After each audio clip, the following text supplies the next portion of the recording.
June 21న ప్రపంచవ్యాప్తంగా యోగా దినోత్సవం జరుపుకుంటారు.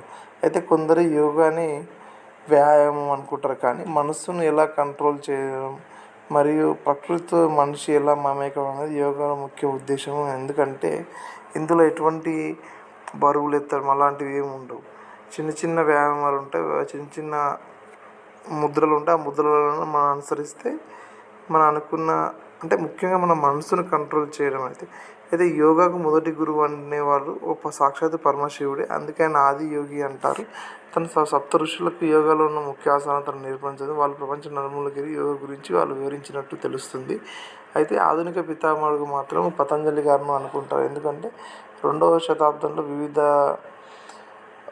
పతంజలి మహర్షి ఏం చేశారంటే వివిధ యోగ పద్ధతులను సేకరించి 196 సూత్రాలతో యోగ సూత్ర అనే గ్రంథాన్ని రచించారు. ఆ యోగాను సులభతరం చేస్తూ అష్టాంగ యోగాన్ని 8 భాగాలు ఆయన రచించడం జరిగింది. అందుకే ఆయన ఫాదర్ ఆఫ్ యోగా అని పిలవడం జరిగింది.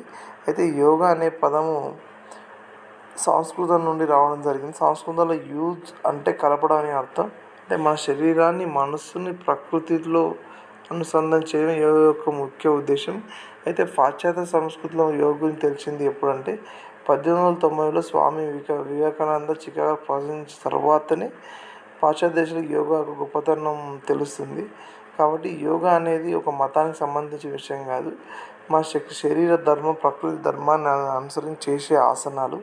కాబట్టి ఒక మతం సంబంధించిన దూరం పెట్టడం కాకుండా ప్రపంచం ఈరోజు అన్ని మతాలు అనుసరిస్తున్నాయి. కాబట్టి భారతదేశంలో అన్ని మతాలు యోగా ఒక గొప్పతనం తెలుసుకొని దాన్ని అనుసరిస్తుంటే మనం కూడా స్థిరంగా ఉండి మన శరీరాన్ని కంట్రోల్లో ఉండి చేసుకుంటామని మా అభిప్రాయం.